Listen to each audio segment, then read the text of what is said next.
la medida del calor o del calor específico se puede hacer mediante técnicas de carácter calorimétrico. En este caso, nosotros lo que podemos tener son dos sustancias a temperaturas diferentes. Si las mezclamos, introduciendo la primera en el recipiente en el que está la segunda, lo que conseguimos es una temperatura final intermedia. En este apartado vamos a ver cómo podemos trabajar matemáticamente para determinar la temperatura final de equilibrio, por ejemplo. Para ello, lo que haremos será considerar que el calor absorbido es igual en módulo al calor cedido.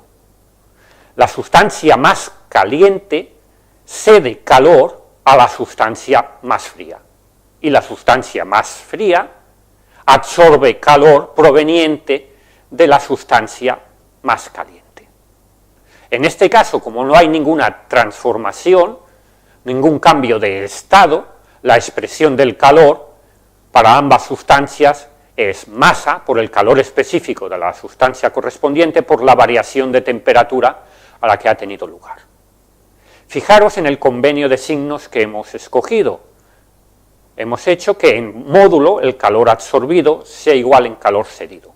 Otra opción sería considerar que el calor absorbido como positivo y el calor cedido como negativo. Hemos de ser conscientes de esta selección a la hora de resolver el problema. Y hemos de ser conscientes también de que si hay una sustancia a una temperatura más elevada y otra a una temperatura más baja, la temperatura final de equilibrio ha de ser una temperatura intermedia. Lo mejor sería visualizarlo con un ejemplo.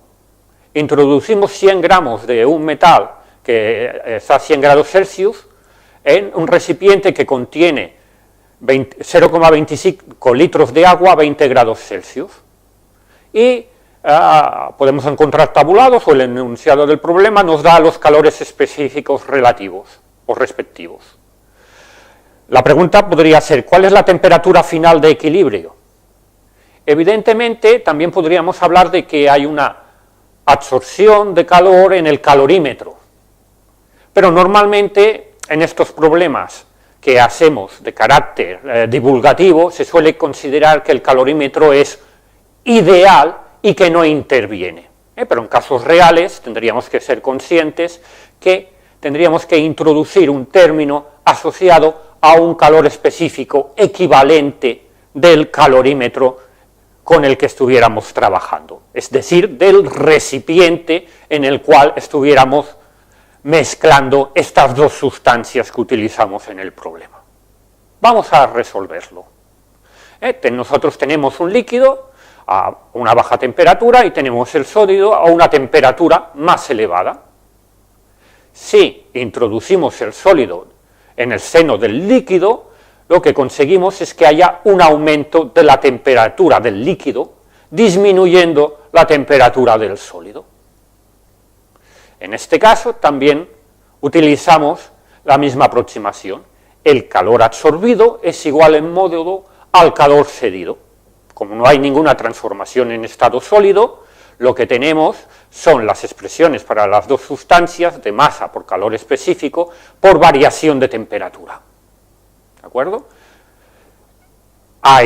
Ponemos todos los valores que conocemos en la ecuación y la única incógnita es la temperatura final, que es la misma para el líquido y para el sólido. Aislando la temperatura final, obtenemos su valor, que es de 23,18 grados Celsius, que evidentemente es una temperatura intermedia entre los 20 grados Celsius y los 100 grados Celsius, como era de esperar.